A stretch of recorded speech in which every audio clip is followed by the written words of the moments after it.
Bismillahirrahmanirrahim. Alhamdulillah rabbil alamin wa bihi nasta'in ala umuri dunya waddin. Wassalatu wassalamu ala asyrafil anbiya wal mursalin sayyidina Muhammadin wa ala alihi wa sahbihi ajma'in.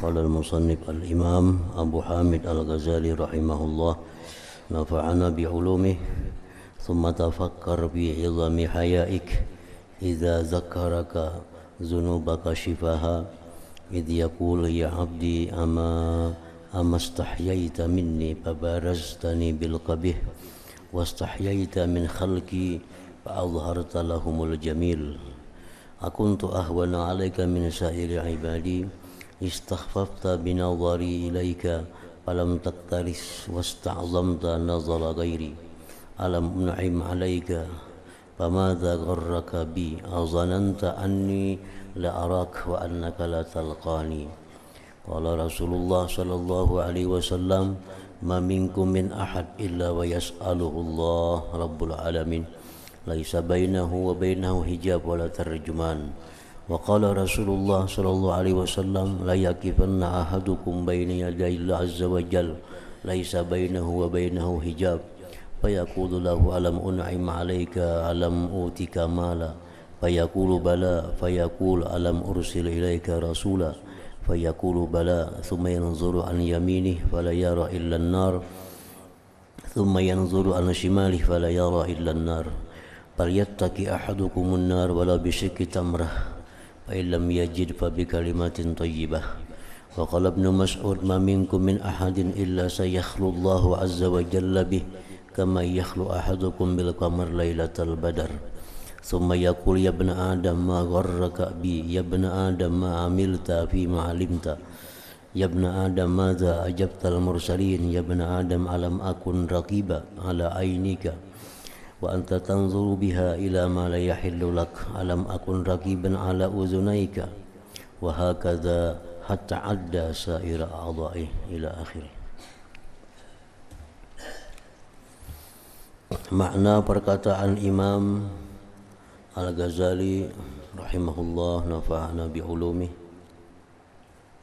Kemudian tafakkurkanlah, renungkanlah tentang besarnya rasa malu engkau apabila Dia Allah mengingatkan engkau,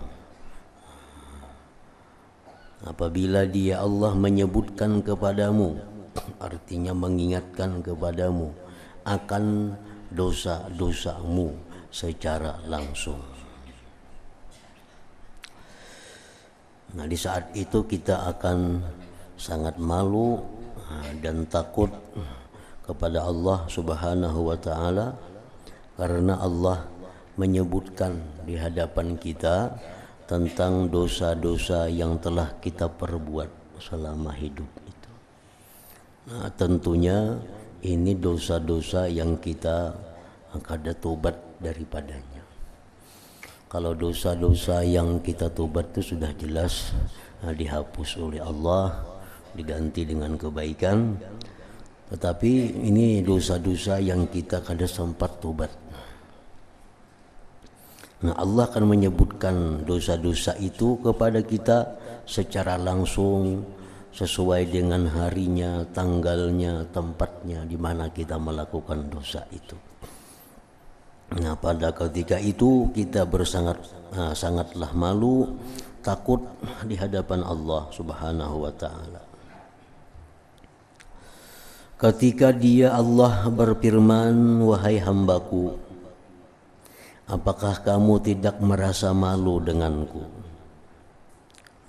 Kamu menampakkan kepadaku dengan kejelikan dan kamu merasa malu dengan makhlukku, maka kamu nampakkan kebaikan kepada mereka. Apakah kamu tidak merasa malu denganku? Kamu menampakkan kepadaku dengan kejelikan dan kamu merasa malu dengan makhlukku, maka kamu nampakkan kebaikan kepada mereka. Artinya kita berbuat dosa sopan ketahuan orang, malu ketahuan hamba Allah. Nah, kenapa kita berbuat dosa itu kada malu dengan Allah? Seolah-olah pandangan makhluk itu lebih berharga bagi kita daripada pandangan Allah. Bahasa sembunyi berbuat kejahatan supaya jangan diketahui orang. Berarti orang itu lebih mulia daripada Allah dalam pandangan kita. Nah, di situ Allah akan menyebutkan itu. Kenapa aja Tuhan ikam lawan orang, lawan makhluk supan, kelihatan berbuat dosa, sedangkan lawan aku kada supan. Apakah aku ini jar Tuhan lebih hina atasmu dari semua hambaku? Apakah aku ini lebih hina dari hambaku sehingga engkau mau berbuat dosa di hadapanku, di penglihatanku?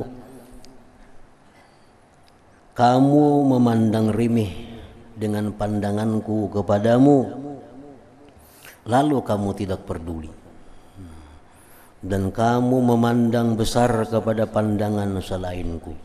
Pandangan selain Allah kamu anggap besar, pandanganku kamu anggap remeh, sehingga engkau mau berbuat dosa di tempat-tempat yang kada kelihatan oleh manusia.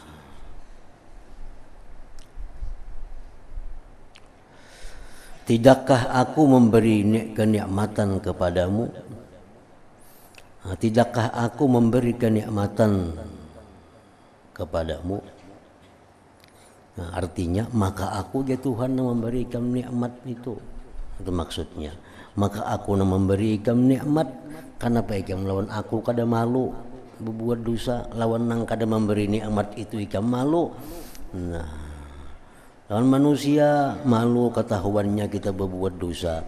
Lawan aku ya Tuhan ikam kada malu, maka aku yang memberi engkau nikmat. Tidakkah aku memberikan nikmatan kepadamu? Maka apakah yang menipumu denganku? Sebab apa engkau tertipu ya Tuhan? Tertipu seolah-olah manusia itu lebih berharga daripada aku.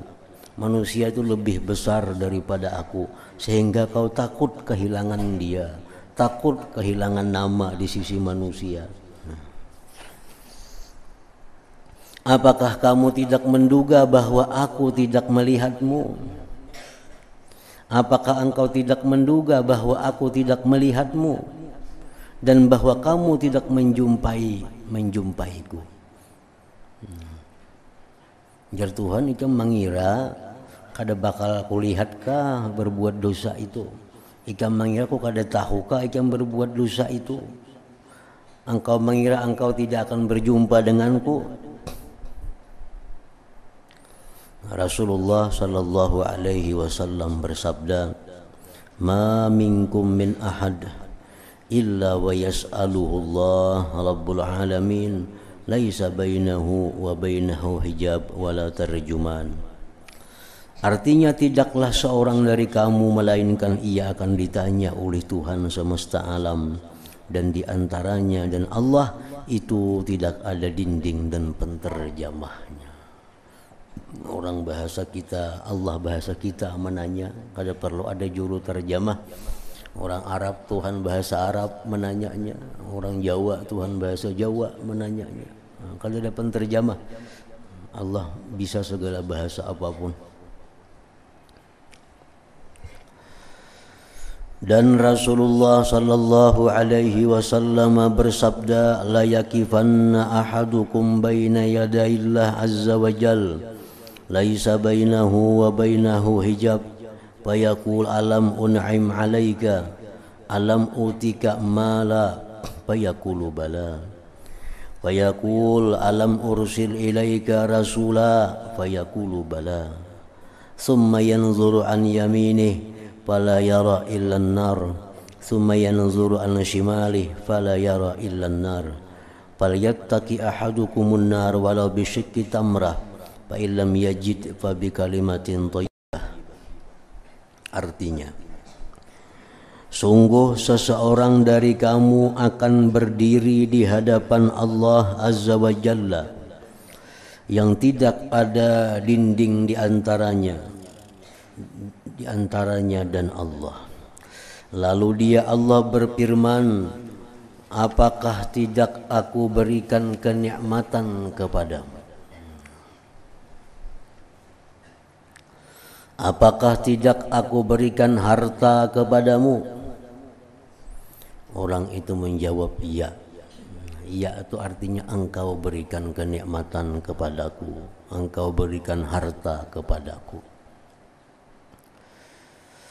Lalu Allah berfirman, apakah tidak aku utus kepadamu seorang rasul? Orang itu menjawab, iya, engkau utus kepadaku rasul. Kemudian ia memandang ke sebelah kanannya, maka ia tidak melihat selain neraka.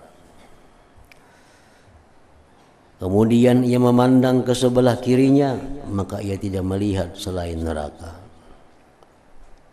Maka hendaklah seseorang dari kamu menjaga diri dari api neraka, walaupun dengan sebelah buah kurma. Kalau ia tidak mendapatkan, maka dengan perkataan yang baik. Nah, artinya bersedekahlah, karena sedekah itu merupakan perisai diri daripada neraka. Walaupun nang disedekahkan itu sabalah kurma, amun hanya berisi kurma. Nah, orang anak minta makanan, minta apa lawan kita kada berisi apa-apa. Nah, cuma ada kurma sebalah, kurma ada sebiji, nah dibalah dua. Nah itu sebalah itu yang mendinding kita daripada api neraka.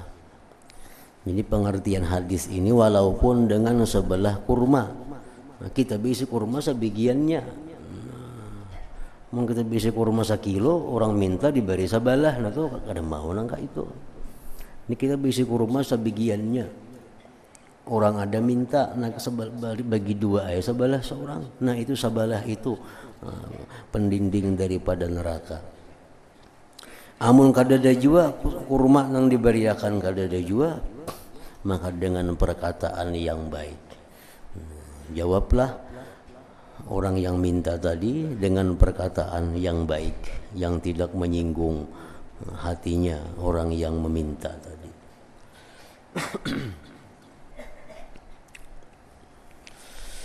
Ibnu Mas'ud radhiyallahu anhu berkata, tidaklah seseorang dari kamu melainkan Allah akan bersendirian dengannya, sebagaimana seorang dari kamu bersendirian dengan bulan malam, bulan purnama.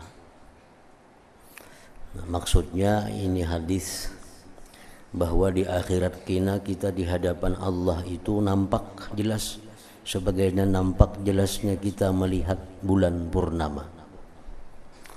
Kemudian dia Allah berfirman, wahai anak Adam, apakah yang menipumu denganku? Apakah yang menipumu denganku? Sehingga engkau berbuat maksiat, sehingga engkau meninggalkan yang diwajibkan. Apa sebabnya yang menipu denganmu itu? Apakah yang menipu denganmu? Apakah yang menipu denganmu itu mungkin karena ia hanya kenal sifat-sifat Allah yang jamal, yang ilok, tapi kadang mengenali sifat-sifat Allah yang jalal, kebesaran? Ataukah dia tertipu itu karena godaan-godaan syaitan? Allah bertanya, apakah yang menipumu denganku, ya Tuhan?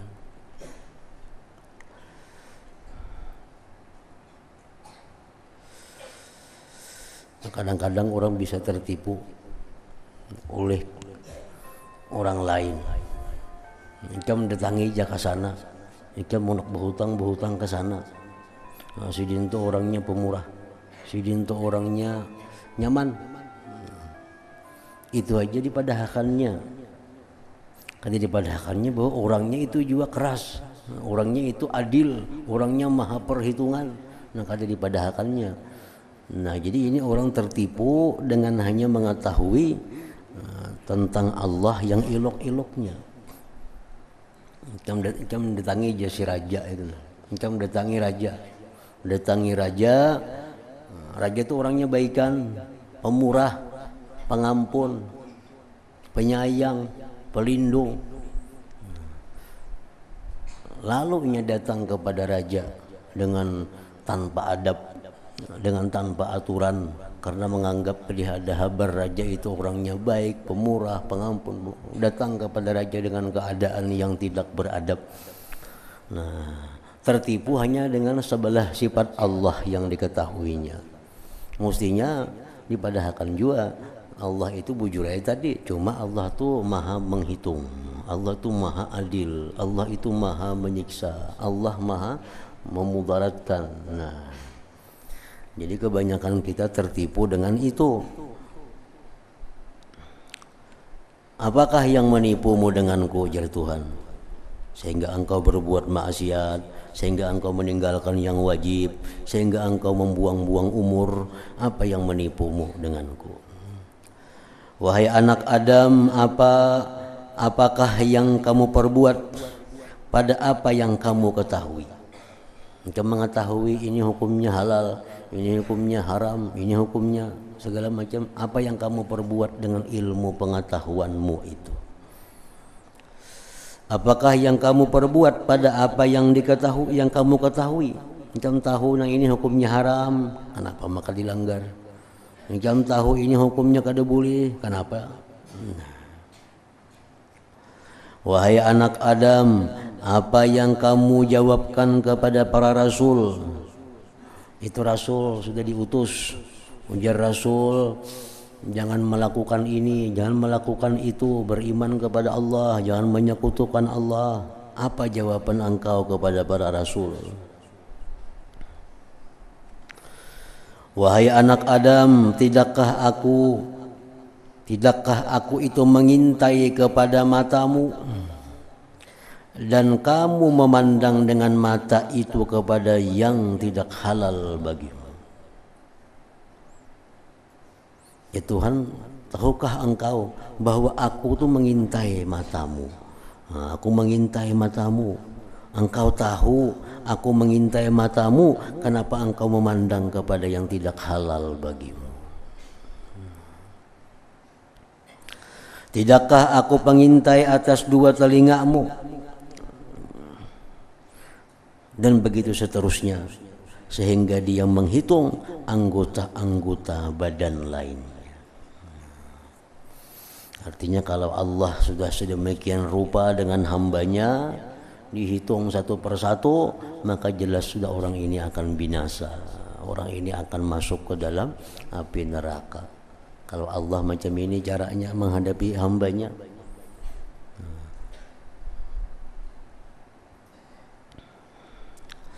Mujahid berkata, tidak bergisir dua tapak kaki seorang hamba hari kiamat, pada hari kiamat di hadapan Allah Azza wa Jalla, sehingga Allah bertanya kepadanya tentang 4 perkara.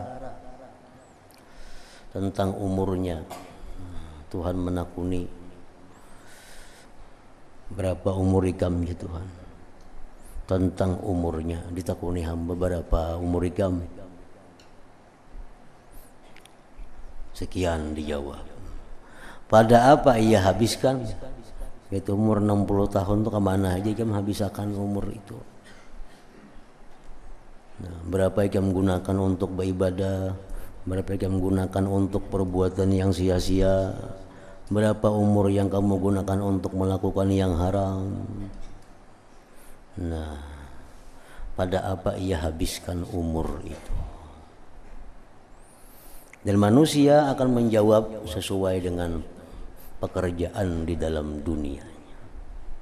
Manusia akan menjawab di hadapan Allah sesuai dengan apa yang dia kerjakan di dalam dunianya. Umur 60 tahun, kemana engkau habiskan? Jadi pedagang, nang berdagang. Kemana engkau habiskan umur 60 tahun? Jadi pegawai, dihabiskan untuk jadi pegawai. Nang jadi petani, kemana umur 60 tahun? Bertani. Jadi manusia akan menjawab itu sesuai dengan pekerjaan hidup yang dia lakukan di alam dunia ini. Tentang ilmunya, pada apa yang ia perbuat. Nah, ditanya Allah, engkau tahu bahwa ini hukumnya tadi boleh, ini hukumnya haram, ini hukumnya makruh. Nah, bagaimana engkau mengamalkan ilmu itu? Tentang tubuhnya, pada apa ia rusakkan. Tentang jasadnya, pada urusan apa ia binasakan. Nah, jasad kita ini kan makin hari makin binasa. Nah, tubuh kita makin hari makin lemah. Urusan apa yang menyebabkan tubuh kita makin hari itu makin lemah? Ada orang yang sakit pinggang, katuhukan bangkat. Ada orang sakit pinggang, kebanyakan duduk. Ada orang sakit awak, kebanyakan ini. Nah, itu perbuatan-perbuatan yang akan ditanya oleh Allah. Kenapa tubuh engkau rusak? Urusan apa yang menyebabkan tubuh engkau itu menjadi rusak? Tentang tubuhnya, pada apa yang ia rusakkan. Dan tentang hartanya, dari mana ia memperolehnya. Dan pada apa ia membelanjakannya. Harta di mana dapatnya, halal atau dari yang haram? Dari yang halal misalnya. Dibelanjakan kemana? Nah, dibelanjakan kepada yang halal. Jadi 4 perkara itu termasuk dalam hal yang dihisab oleh Allah Subhanahu wa ta'ala kepada manusia ini.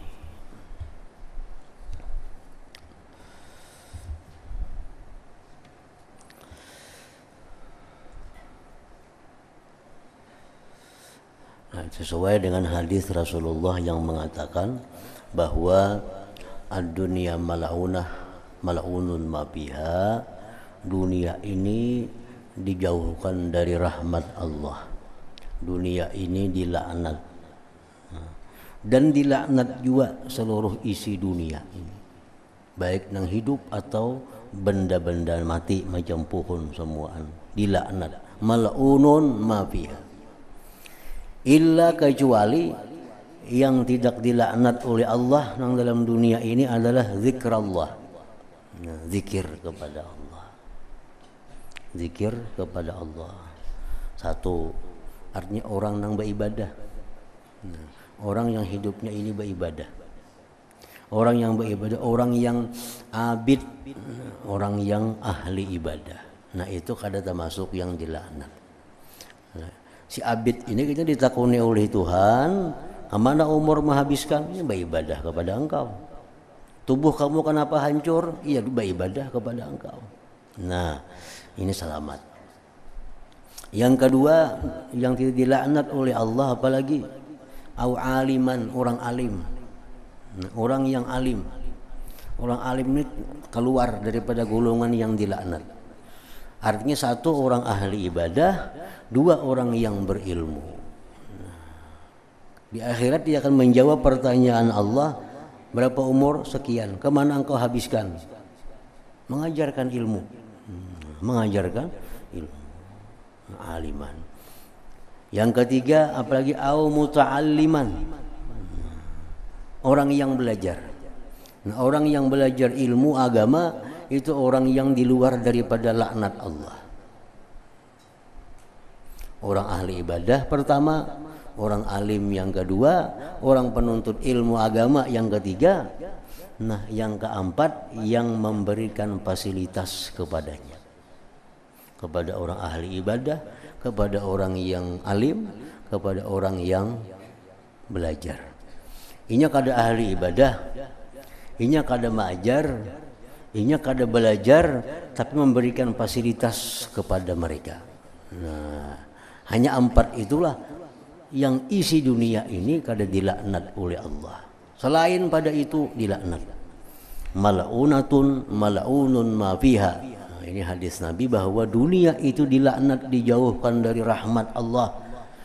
Dunianya dan semua yang ada di dalamnya. Kecuali orang yang beribadah, orang nang mengajarkan ilmu agama, orang nang belajar ilmu agama, dan orang-orang yang menyediakan fasilitas kepada mereka. Artinya apa? Orang-orang yang berusaha tapi untuk kepentingan mereka itu. Nah, itu selamat juga daripada laknat Allah Subhanahu wa taala. Ini kada ahli ibadah, kada mengajar ilmu, kada belajar ilmu kayak orang pelajar ilmu, ini bercari gawiannya, berusaha, tapi untuk memfasilitasi orang-orang yang beribadah. Nah, kamu ada perlu bercari, aku nang bercari, aku mengkusi kamu. Kepada guru-guru kada perlu mikir akan bercari, tahu mengajar aja urusan dunia, aku mikirakannya. Nah, orang-orang penuntut ilmu jangan mikir akan biaya, aku membiayainya. Nah, ini orang yang memfasilitasi. Nah, itu di luar daripada laknat juga. Walaupun saya ikung hanang diberinya fasilitas itu. Walaupun saya ikung ada samuaan orang alim yang diberinya fasilitas, walaupun cuma satu orang. Tapi ini sudah memberi fasilitas kepada salah satu di antara 3 orang tadi. Nah, orang-orang yang 4 itulah yang dengan mudah menjawab pertanyaan Allah Subhanahu wa taala di akhirat kita. Maka alangkah besar rasa malumu, alangkah besar rasa malumu, wahai orang yang patut dikasihani pada waktu itu. Pada waktu kita ditanya oleh Allah tuh alangkah besarnya malu kita dan bahaya kita. Bahaya sebabnya di kiri neraka, di kanan kita neraka. Allah menanya, kenapa itu, kenapa ini, ya Tuhan. Jadi ingatakan bahwa Tuhan itu menanya, bukan Tuhan kada tahu. Semua itu ada rekamannya di sisi Allah, tapi Tuhan itu menanya supaya kita ini tahu bahwa kita ini kalau disiksa itu penyakitnya. Nah, Tuhan tuh sebenarnya kada perlu menanya, bertangkapnya buat neraka, ini buat surga, ini buat ke neraka. Kada perlu bertanya, kada jadi soal. Cuma kayaknya mungkin manusia ini bertanya-tanya, kenapa kok ke neraka? Maka aku sembahyang aja. Nah, karena ada pertanyaan ini, lalu inya sadar. Kamu sembahyang aja. Tapi sembahyang ikam kada bujur, sembahyang ikam ada masalah, sembahyang ikam ini kurang itu. Nah, lalu akhirnya tahu. Nah, dengan adanya pertanyaan-pertanyaan itu, makanya Tuhan hendak ada perlu bertanya lagi. Jadi pertanyaan Tuhan itu untuk memberitahu kita, bukan memberitahu Allah. Allah sudah tahu semuaan apa yang kita lakukan. Kada perlu bertanya-tanya itu.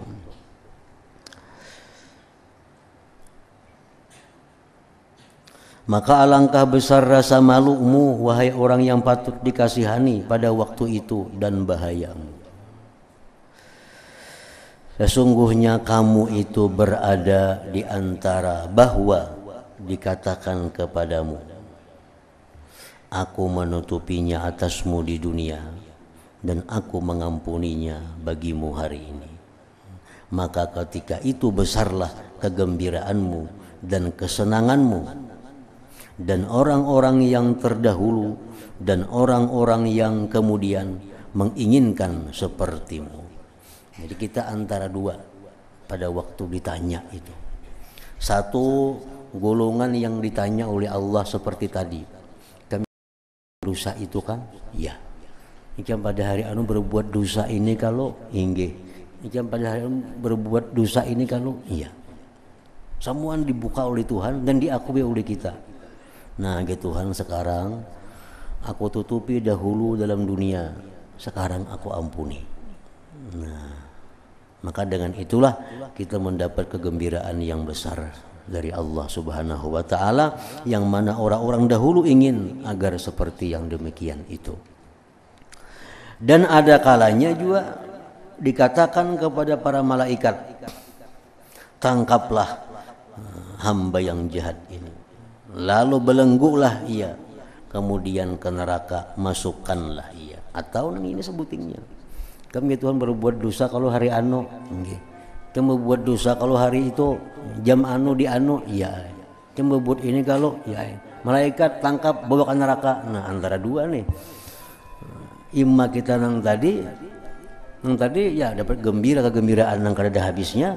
Kami berbuat dosa dalam dunia, kami Tuhan ku tutupi, sekarang ku ampuni. Nah, selamat dah. selamat dah kita. Nang satunya ini kena iki berbuat dosa kah, berbuat iya, malaikat tangkap nih, timbai ke neraka. Nah ini nang kedua. Jadi keadaan kita antara dua itu, bisa masuk nang diampuni tadi, bisa masuk nang dikatakan kepada para malaikat, tangkaplah hamba yang jahat ini. Lalu belenggulah ia, kemudian ke neraka masukkanlah ia. Nah ketika itu jikalau langit dan bumi menangis atasmu, niscaya demikian itu layak disebabkan besarnya bencanamu dan sangatlah penyesalanmu atas apa yang kamu telah terlidur padanya dari ketaatan kepada Allah, dan atas apa yang telah kamu jual akhiratmu dengan dunia yang hina yang tidak kekal bersamamu. Nah jadi dihisab ini, dihisab kita sudah ketahuan sudah. Nah, kayak apa keadaan kita. Nah, diperjelas lagi dengan ditimbang pulang amal itu, ditimbang amal kita. Nah, jadi hanya ditakuni Tuhan ini itu ditakuni. Nah, hanya artinya ditimbang amal kita, mana banyaknya yang baik, mana banyaknya yang buruk, ditimbang. Nah setelah ditimbang itu hanya diputuskan banyak mana baiknya. Nah sifatul mizan, timbangan.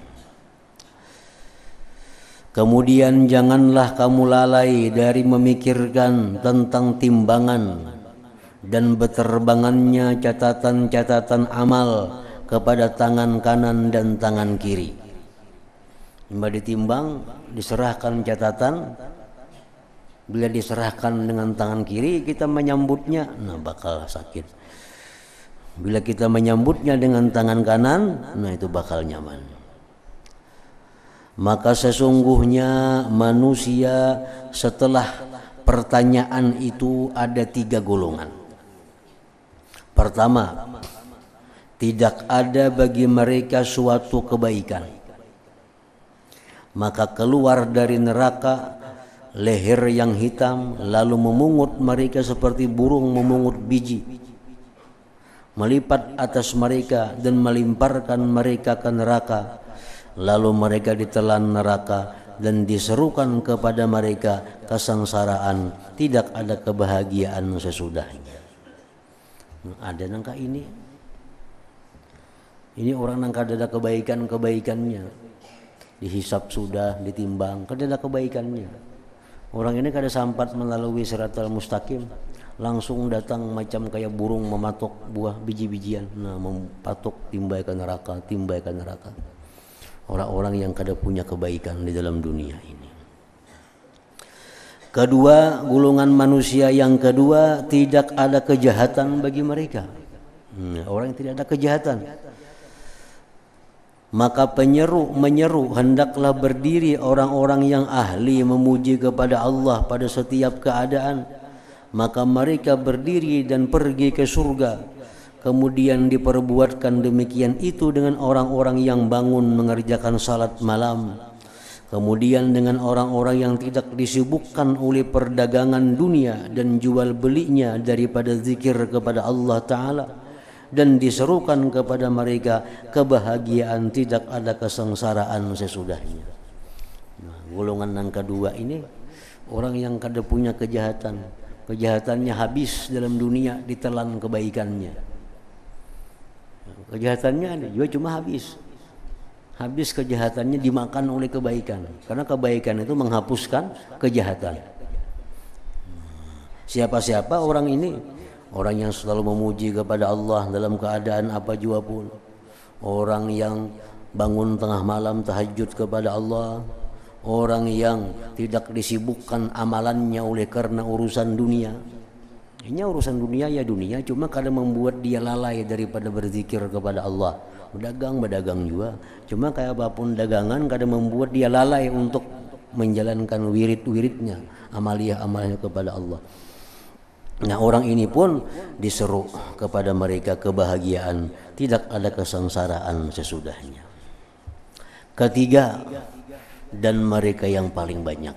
Nah yang ketiga ini, yaitu mereka yang mencampurkan amal yang baik dan amal yang lain, perbuatan yang jelek. Kadang-kadang tersembunyi atas mereka dan tidak tersembunyi atas Allah Ta'ala, bahwasanya yang banyak itu amal-amal kebaikan mereka atau amal-amal kejelekan mereka. Tetapi Allah Ta'ala enggan, melainkan bahwa Dia memberitahukan yang demikian itu kepada mereka agar Dia menjelaskan karunia-Nya ketika memaafkan dan keadilannya ketika menyiksa. Nah, umat-umat tauhid, umat-umat Islam yang mana amal mereka itu bercampur yang baik dan yang jahat. Nah, inilah yang dihisap oleh Allah itu. Inilah yang dihisap oleh Allah. Nang dua golongan itu orang yang sudah bebas hisap. Orang yang kada punya kebaikan, lalu orang-orang kafir kada punya kebaikan apa-apa itu langsung sudah masuk ke dalam neraka.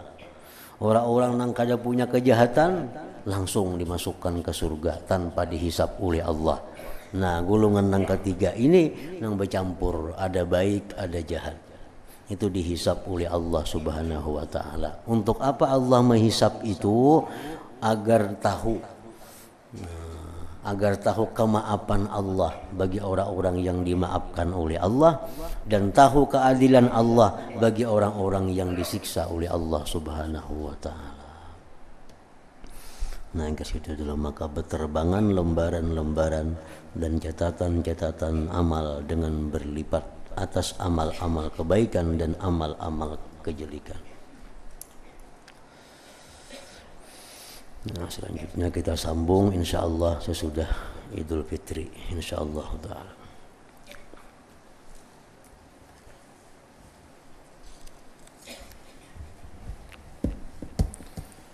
Hadal zikri fa'alam annahu la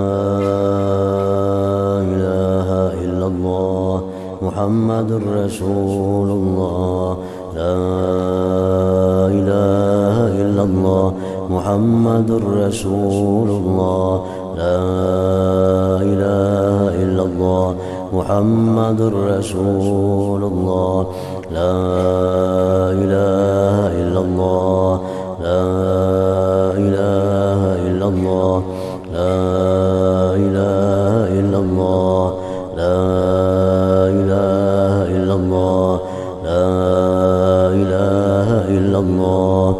Allahu Allah, Allahu Allah, Allahu Allah, Allahu Allah, oh Allah, Allahu Allah, Allahu Allah, Allahu Allah, Allahu Allah, Allahu Allah, Allahu Allah, Allahu Allah, la ilaha illallah Muhammadur Rasulullah, la ilaha illallah Muhammadur Rasulullah, la ilaha illallah Muhammadur Rasulullah, la ilaha illallah.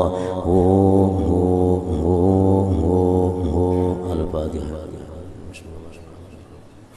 Ar-Rahmanir Rahim, Maliki Yawmiddin, Iyyaka na'budu wa iyyaka nasta'in.